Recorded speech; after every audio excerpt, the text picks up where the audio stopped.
All right, welcome back from the break, everyone. I hope you had a great start to the day.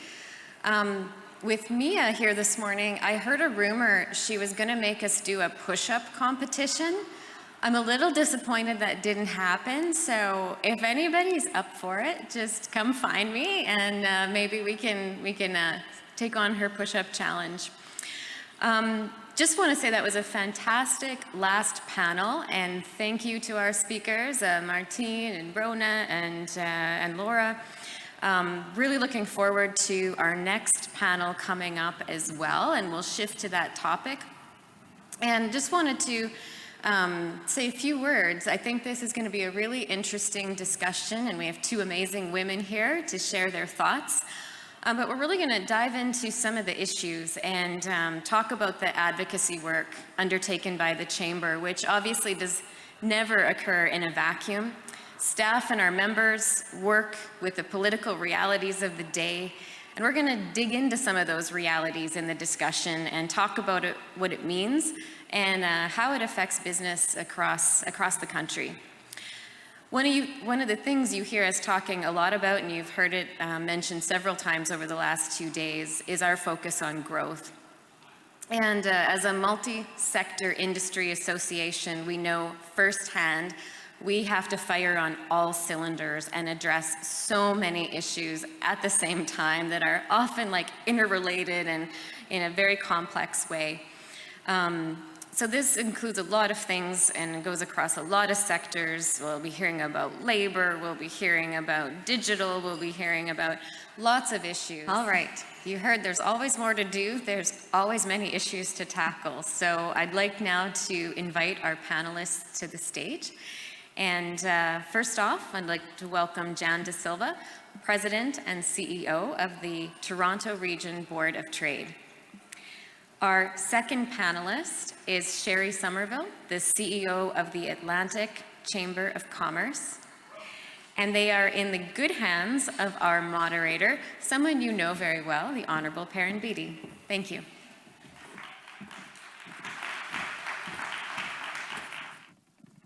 Thanks, Candace, Jan, Sheri, thanks so much for joining us. We've got two key chamber leaders here from very different parts of the country, representing very different types of business.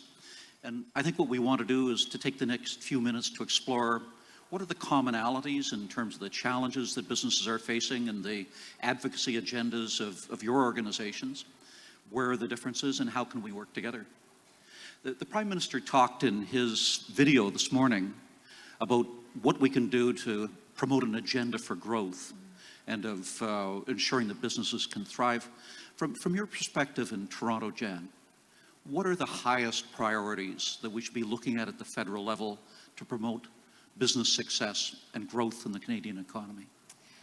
Well, if I look at it specific to kind of Southern Ontario, the biggest challenge we have is growth. We've had increasing population, and in fact, StatsCan's predicting another 6 million people will be moving into the province in the next 15 years. That's wonderful for the job market, but it's very difficult if we don't have plans for housing, for transit, for where the jobs are going to be located.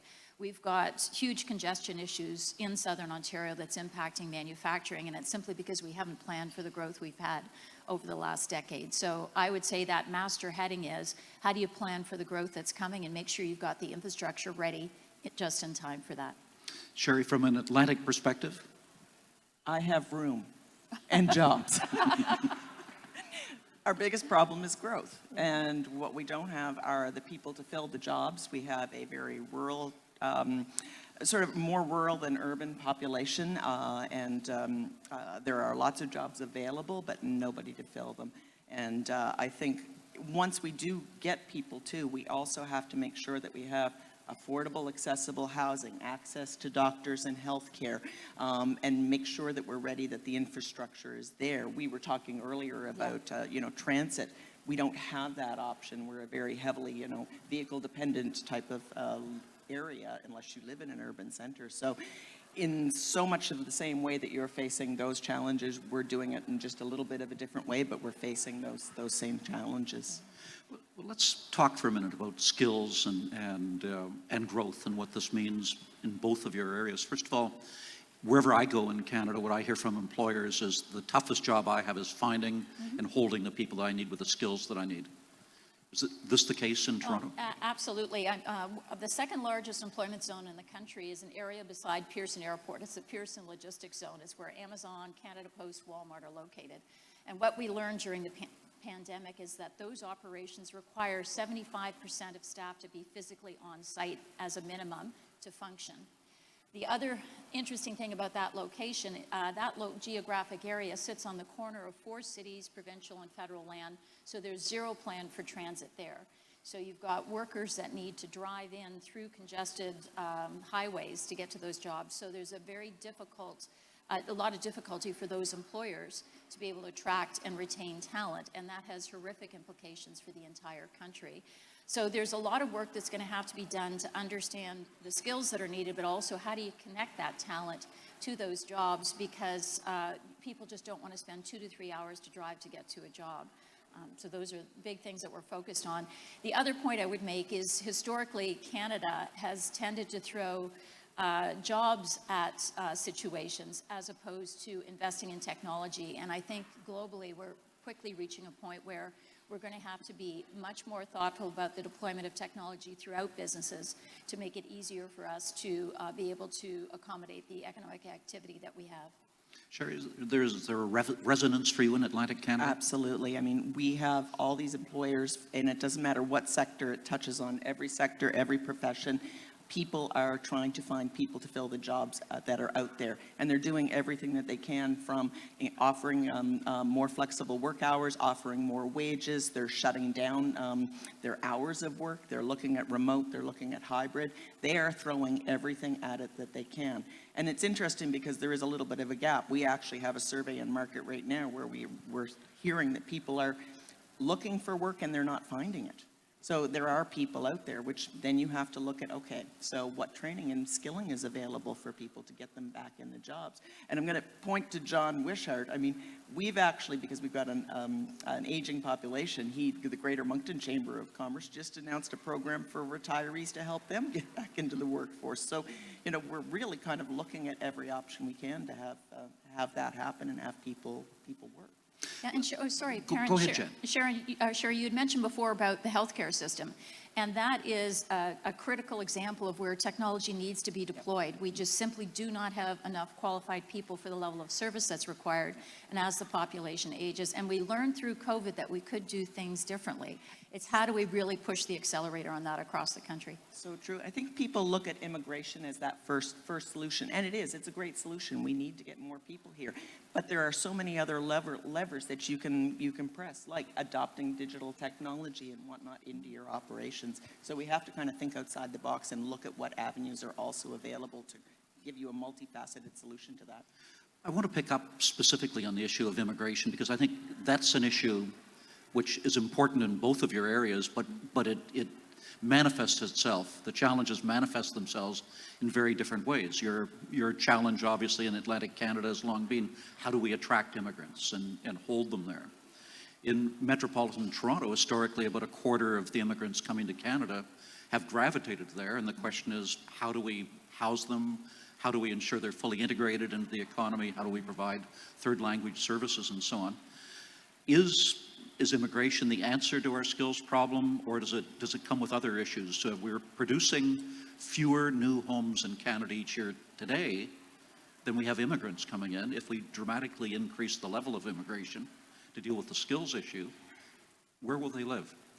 Well, excellent question, and I think our challenge, again, goes back to there needs to be a plan. There needs to be understanding of where the job market's going, what are the skills we need, and what are the post-secondary institutions and credentialing systems we need to put in place so that we can fully deploy people. We welcome the immigration activity that we have coming into Toronto.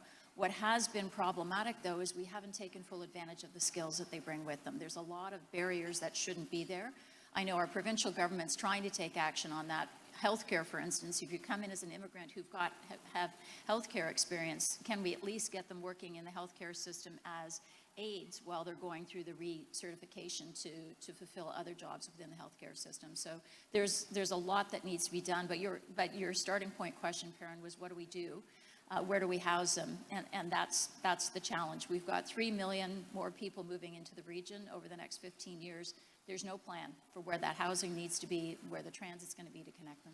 And Jan, when you mentioned the whole question of certification and whether or not we're using the skills of people, including highly skilled medical professionals who are coming in, there's a very bad joke about the best place to have a heart attack in Ontario is in a cab. Because you may have access to a doctor. Absolutely, correct. It speaks to, we do a good job as a country of opening the doors and welcoming people, but we say, now that you're here, you're on your own. Exactly, exactly.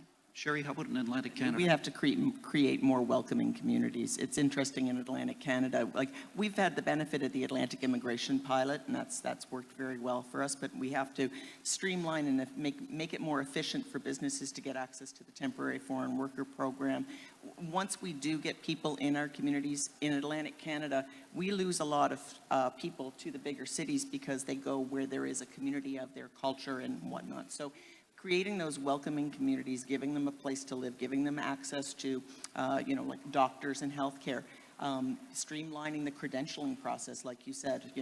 We've got people that are coming here with the skills that we need, but it's taking them too long to get into the jobs and fill the requirements that we need to have. So, can we take a look at a moment at the pandemic and what it's meant in your areas?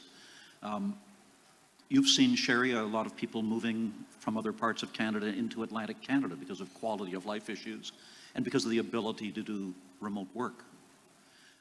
We've seen the challenges in the core area of Toronto where it became, in many ways, depopulated. The path, it was stunning to walk through there and to see the merchants who were trying to make a go of it, but there were no people. How much of this is permanent? And are we going to be going back to the status quo ante? Are things going to look like they did before? Or are we going to be seeing this insistence on being able to work from home, doing remote work from anywhere in Canada, moving to more rural areas and so on as a way of the future? Big question. There are pros and cons to what's happening right now. For some employees, they can be far more productive not having to face the commutes they've been having to face in the Toronto region. The problem we have right now with the downtown core, it's the largest employment zone in the country, 550,000 daytime workers pre-pandemic. So 20,000 small businesses in the core relied on them as daytime customers. We're right now at about 30% return to office. So we've had these small businesses that have just hung on by their fingernails through the pandemic. They've had government supports, but as we all know, many of those support mechanisms are repayable, and they're sitting with massive amounts of debt and no customers back yet. Our mayor is doing some work. He's convened an economic advisory council that I'm sitting on, and the work that we're doing as the Board of Trade is to look at the composition of businesses downtown. Right now, we're overweight in financial and professional services, and these are jobs that lend themselves to work from home, and their workforce want to work from home. So what we're trying to look at is what we can do to change the mix of businesses downtown, because we do have sectors that desperately need space, and they need their workforce on site to function. And so examples would be the film sector, where we don't have sufficient post-production film space, or life sciences, where we don't have enough labs to be doing all the biopharma testing that we need to be. So we're in discussions with building owners to look if we can repurpose buildings to bring some of these activities into the market, and that will help offset the fact that we've got professional and financial services workers still working from Halifax or working from Burlington rather than in the downtown core. Can I pursue that for a second as Sure. well, Jan? And that obviously the first thing that people in this room would look at is what is the impact on local businesses in a community where people are not coming downtown. Ottawa here is a very good example of that these days, with the federal government not having brought people back to the office. But it goes well beyond it, doesn't it? There's social impacts in terms of crime and in terms of drug abuse and so on as a result of the depopulation of the core of the city. Does it require a fundamentally different approach to urban planning than we've known in the past? Perrin, I would say the large employers we speak to, they don't believe this is going to be a permanent situation. So they're more or less hanging in there and trying to move through things. I think the challenge that we've got in short order is fiscal capacity at the city.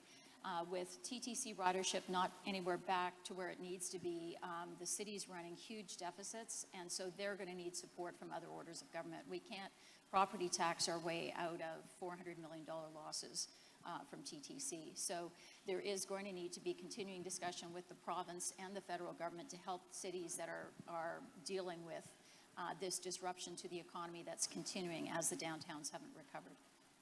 Sheri, one of the ironies at the height of COVID was that if you wanted basic services, for example, banking services, they were much more normal in the more rural areas than they were in the core areas of our large cities. What permanent and what temporary changes have we seen as a result of COVID? Well, you know, it's interesting. I think the story is yet to be unfold for us. I mean, we have such a mix of, like I said, urban and rural and all different sectors, you know, not necessarily just professional. We've got, as Jan had mentioned, a lot of businesses that the government was there for us when we needed them out of COVID. They gave supports, but they're carrying a lot of debt right now. And that's hard. I mean, we look at programs that we want to help them with, and you can't just give them more debt. You can't tax your way out of this.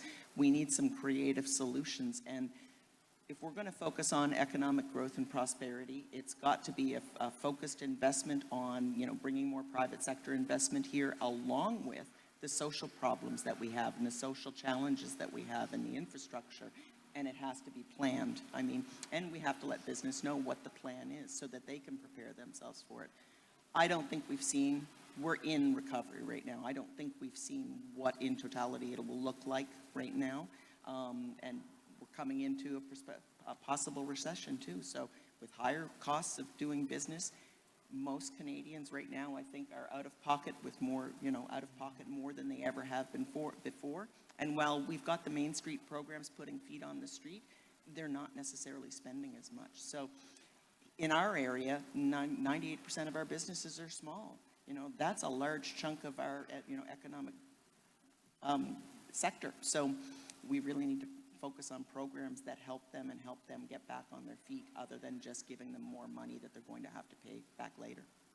Colleagues, just before we proceed, I just want to let you know that we'll take questions from the floor as well by Slido if you want to submit them. Can we talk for a minute about travel and tourism? Another area where the nature of tourism in Atlantic Canada is very different from the nature of travel and tourism in downtown Toronto. In many ways, it was the urban areas that were more hit because conventions didn't take place, and so much of the urban business travel that was taking place didn't exist. In Atlantic Canada, we certainly lost out in terms of port visits. That was one of the areas where we lost. But what happened during the pandemic, and are you back to normal in any way? No, I mean, we started off where we were a bubble.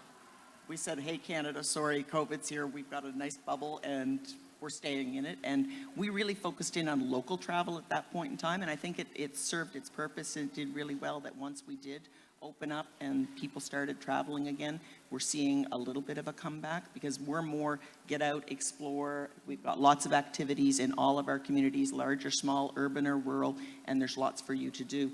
And I think you're starting to see that coming back, but it's still a challenge because, again, there's restaurants and bars and hotels and that just don't have the staff to get them back up to normal. You know, they're down to reduced hours and stuff. So is it coming back? Yes. Is it normal yet? No, not by a long shot. And Jan, in Toronto, you look at the convention business, for example. I think most people think, well, we can turn the tap back on now, everything's back to normal. I don't think people understand the lag time. No, absolutely. I mean, conventions book out 5 years in advance, so we're in for a very slow 3 to 5 years because during the pandemic, no one was booking. And so there's going to be a period of time that we're going to need to work through this. The other thing I would say, though, Perrin, is that we work very closely with Destination Toronto. That's our agency in the region that's focused on major events. They've been incredible, and I would encourage you to think about your tourism board as well, what you can be doing in this way. And let me just explain. Scott Beck, who runs that organization, is very focused on what can I do to help the business community. So if there's a new sector of the economy, we're doing a lot of work on climate transition at the moment. He's thinking about standing up a global event that brings the world to understand what we're doing here in market for climate transition. So there's ways of thinking of using tourism to help with your economy.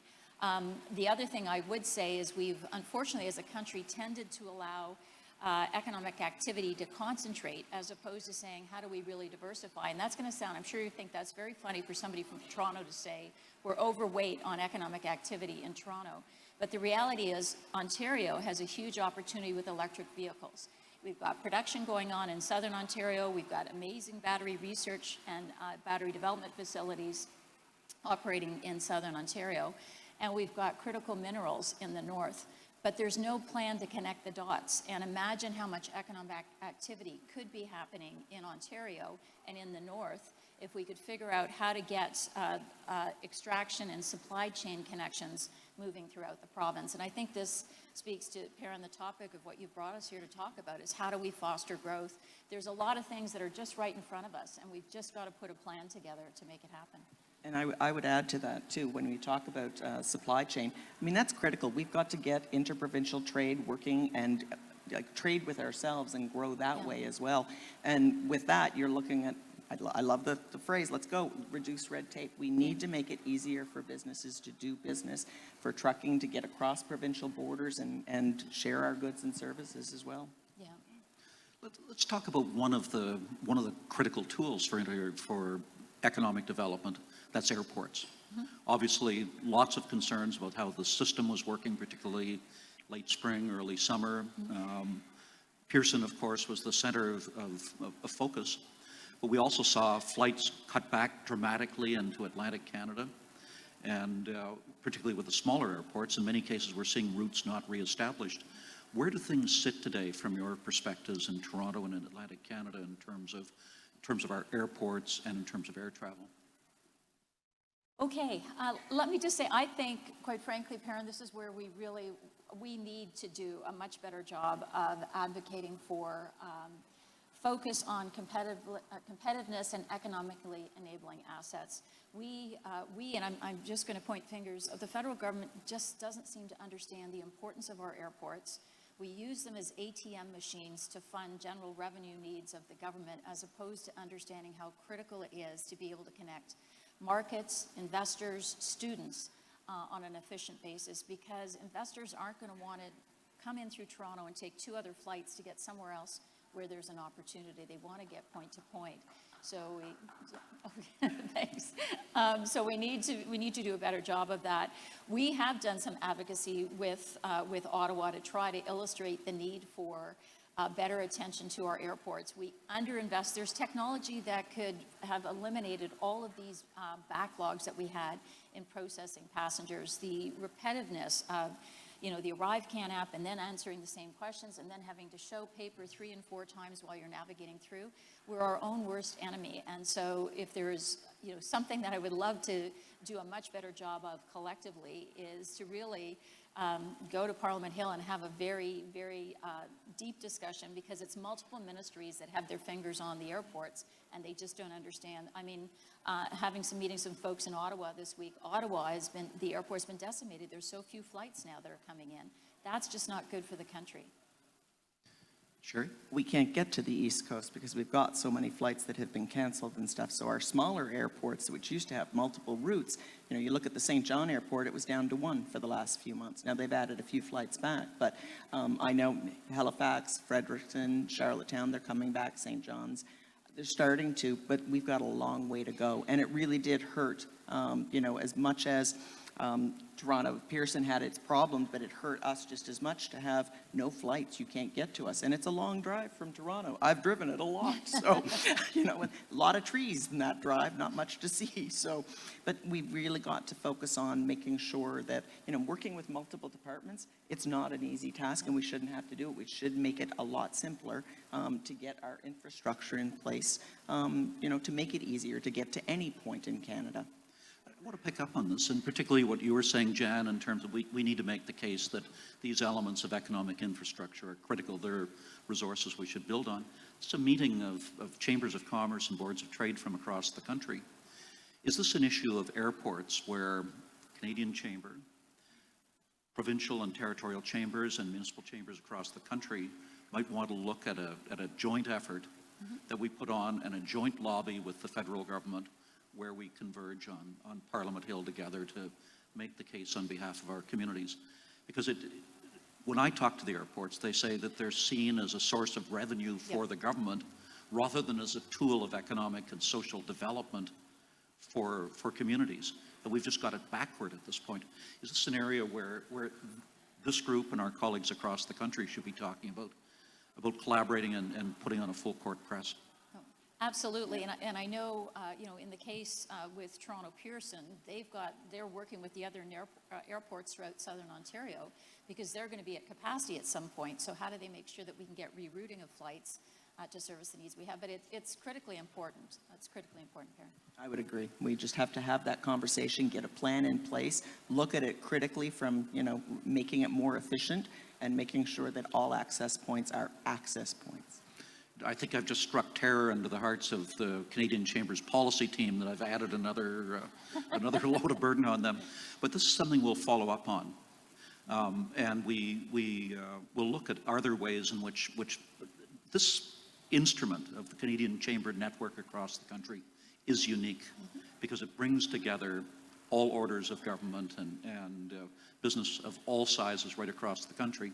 And this is an issue which I think is unifying in Canada and is critical for economic development in every single community that's represented here. So let's look at what we can do together on that. Okay.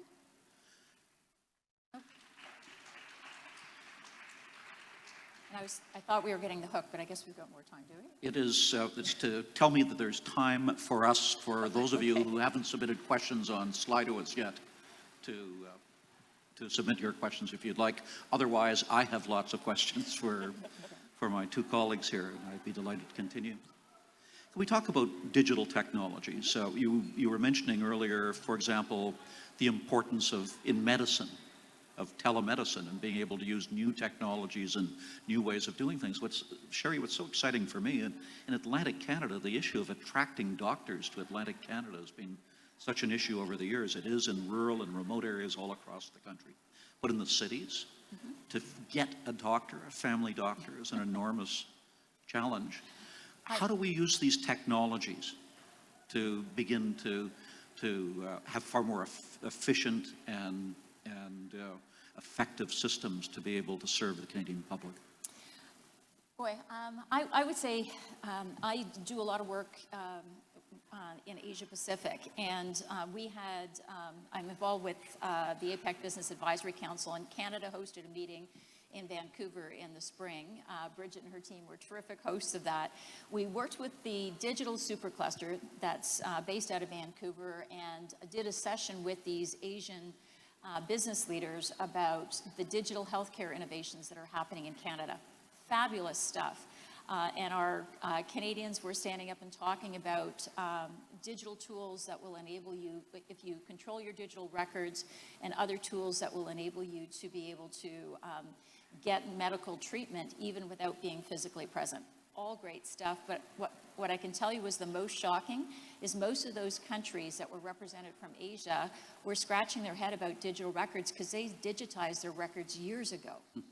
Their citizens do have full access to a lot of these services. So this is another area of advocacy that I think all of us should be working on together. It's putting pressure on our healthcare system to modernize and to focus on outcomes, not focus on budget management, because the costs of serving the Canadian population are increasing, and this is an area where modernization and digital tools are going to be critical for us. And you're seeing that in Ontario as we are, and right across the country, that increasingly the cost of maintaining a system today that's collapsing under the load is just grabbing more and more of the budget. And I think we all learned a lot about ICU beds during the pandemic. We had no idea how limited they were in supply, and that's simply a factor of the cost structure that's around the healthcare system, the way it operates today. So there's a tremendous amount of important work that needs to be done in this area because we've got an aging population. It's going to become a livability issue for us as a nation, and we're seeing our hospitals overrun because there's simply not enough doctors or not enough other medical professionals available outside the hospital itself for people to get services from. What about in Atlantic Canada, Sheri? Well, I just wanted to add something to this digital health record. I had a really interesting conversation about how we need to be advancing digital health records in 2002 when I worked in healthcare. I was living in Toronto. It's been 20 years. We've been talking about this. We need to advance those technologies and make it easier. I mean, you said before, I was in the military. Everything was in triplicate. We shouldn't be needing to do things in triplicate or what have you. I was just talking to a staff of mine because I know ORACE, the Office of Regulatory Efficiency and Service Effectiveness in Nova Scotia, has been doing a lot of great work in terms of reducing red tape and making things more efficient. And just in terms of the processing of paperwork for doctors in that province, they reduced the reporting by 518,000 hours in the last year, making it a lot easier for them to report. And a lot of that had to do with using digital technologies and stuff. But I do think in addition to that, you're going to have a very real problem to your beds because we've got nobody, we haven't got nobody, but after COVID, you're seeing a lot of people that are burnt out, that are leaving the profession. And we need to fill those spots and increase access to beds. It's usually the second line item on a provincial budget is healthcare. We need the provinces and the federal government to work together and come up with a plan for that. And we need to be giving credentials to those who are coming to our communities from other countries that can practice in healthcare. So the credentialing system also has to be improved. So, And go sorry, and I was go going to ahead, say, Jen. not just that, we've over-credentialed things. There's certain protocols that have to be done by doctors. It takes a long time to train up doctors. If you could just distribute those more fully through other levels of the healthcare system, it would be quicker and easier to fill jobs for folks that can be helpful right away. And the same thing with immigration. I mean, being able to bring in experienced healthcare workers through the immigration system and have them in some of these other jobs, it would reduce the bottleneck that happens, because everything, the choke is really due to the fact that everything has to be delivered by the highest level of education in the system, which is not where it needs to be. And credentializing and the lack of standardization across the country as well is an issue. Whether or not an assistant is able to give you a shot at the dentist's office, or whether it has Or, to be blood test the or doctor. pharmacy or something, everything doesn't need to go into the hospital adds or up. the doctor's office. Yeah. And there's the debate, obviously, about the healthcare system, about where it gets very politicized. It becomes a third rail very quickly about the role of the private sector. Mm-hmm. And yet I think none of us would say that we don't believe that the pharmacies shouldn't have been involved in distributing vaccines to Yeah. Canadians. Well, exactly, and there are labs. A lot of the labs that you go for tests are privately run. They're not in the system. We've got to start having honest conversations about what the cost of the system is today for how it's currently being operated, what that cost is going to be if we don't change anything. I understand in Ontario, and Rocco, you're in the room, you can correct me if I'm wrong, when we introduced OHIP, our health insurance program, it was about 25% of tax revenues. Today, it's closer to 60%. And so that growth in the percentage of tax revenues that's going to the way we operate the healthcare system today means that's a lot of roads, a lot of bridges, a lot of other infrastructure that there simply is no money for. And to take a step back and do a holistic look at how do we introduce more services through pharmacies or other means? How do we look at digital records? How do we look at other types of tools to just improve the ability of the healthcare system to deliver? We're at a tipping point. We really need to get at this. Can we look at the issue of, because the resources of government are strained right across the board today. Mm-hmm. And I think the feeling of so many Canadians is the quality of services they've been expecting is going down. And yet there's the potential through innovation and through digital technologies to do things better at a lower cost. Sometimes it works, sometimes it doesn't. Digital health records has not been so far a great success in Ontario. Phoenix pay system federally hasn't been a great success. But let's look at something like the management of the border. Mm-hmm. We could really digitize the management of the border. It could be possible for somebody sitting in Charles de Gaulle Airport to do all of the processing there before ever getting on the plane to cross the Atlantic. Why are governments so slow to adapt, to use these new technologies to make it so much more user-friendly and to bring down costs? There's no good answer to that, Perrin. I think it really, we've got to, the pandemic certainly created an urgency to take action that we had a lot of intransigence about in the past. But I think it's really organizations like ours collectively making that matter, picking 2 to 3 things that we are going to lobby very, very hard for to make that matter. And let's be clear, the government isn't the most efficient on doing things. Their amount of jobs that they're hiring has grown by 9.4% in the last year, while the private sector has grown by 0.4%. We're competing with government for jobs, so they're becoming, I mean, we look at the cost of government to run government, they have to become incredibly more efficient with what they're doing. And that goes to exactly, well, if you're looking at working at the borders, or if you're looking at what's going on with doctors, if you're looking at education, healthcare, every system has to be looked at and improved for efficiency, because at some point in time, you're going to run out of money. You need to learn to do more with less. And when we were talking about transportation before and about the border. Honestly, what I don't understand is we appear to be defensive about how do we fix some of the problems, eliminate some of the delays that we have, as opposed to asking ourselves, how do we make this the most user-friendly, most attractive place in the world for people to be able to come, to visit, to see the attractions that we have, to do business, to live, and to help us grow our economy? Why can't we take a more expansive view of that? Well, let's use Pearson Airport as an example. Deborah Flint, CEO of the airport, came months before the pandemic had hit, and she is absolutely terrific. She worked at LAX before. When all of the crisis at the airport happened in the spring when it reopened, she advocated hard. She got the multiple ministries down to the airport, walking through the airport, so she could explain, this is the problem. And those are the types of things we need to do. We need to get the business community, represented by us, connecting to government to take them through to help them understand the implication. We've got a horrific issue right now with inflation. And can I tell you, food costs, the inefficiency at the border, there's a lot of wastage there, which drives up food costs. So there's a lot that needs to be done to think about what are the barriers to competitiveness in the country and how do we fix them. But it's not having a laundry list of 100 things. It's saying, let's pick 2. Is it the healthcare system and the border? Is it airports and the healthcare system? But I think it's 2, dig in hard and help government understand why the status quo is getting in the way of growth. Getting them on the ground, just like you said. I mean, we've had them come down and see as well in Atlantic Canada. And if they can see for real where the bottlenecks are, then, you know, it really does help. But you're right, focus in on 1 or 2 things and get better with that. So last question. We're in the middle of our policy process here. We resume it this afternoon. And Jan, you make the point very well. It's not 150 things that we should be looking for from government.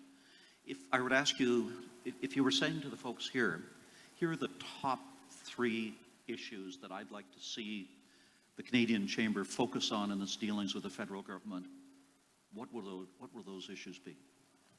Okay. Oh, Sheri, did you want to go first? No. Okay, I'll go first. No, I was, again, the challenge, Perrin, is we've got a big country, and different parts of the country are facing different issues. So I would say one of the items I'd want to have on there is some way of working with the provincial chambers to say, how do we think about our provincial economy? What are the big barriers to growth in the province? And try to use that as door number 1. Let's pull one thing that each of the provinces would identify as a critical issue for them. I'm wondering if it's interprovincial trade. I think there's a lot that could be solved if we made it easier for our businesses to grow across Canada, but I think I would go back to our provincial chambers to say, what is that? The second is land use and mobility is a huge issue for us in our region. And so we're seized at the moment with trying to fix housing shortages. But the reality is, if we're not planning land thoughtfully, we're going to do away with employment lands and agricultural lands that are also necessary for the economy. So the ability to create a more holistic look at where's our growth today, where is our population growth coming from in the future, and how do we create a master plan that accommodates everything that we're going to need: housing, employment lands, people movement, goods movement, those types of things. So the ability to build a master plan would be the other piece of that. Thanks, Jan. And I think for us, it's, yes, you've got to get the planning on, and the provincial chambers are absolutely willing to sit down and go, here's what's our area, what's focusing on our area. But I would say if you look at from us, it's labor is our number one. We need people in Atlantic Canada. We're ready, we're open, we want them to come. So let's look at immigration and how can we make that more efficient and accessible for Atlantic Canada to get people to move them across the country. And then how do we get, second to your point, goods that we're producing across the country. So interprovincial barriers, making sure that those are down. So I'd say those are our top two. Wow, what a pleasure it's been for me. These are two incredibly dynamic leaders. Either of you thinking about a run for office? Because we would be delighted to have this network behind you to do that. These are folks who've demonstrated in their own regions incredible leadership.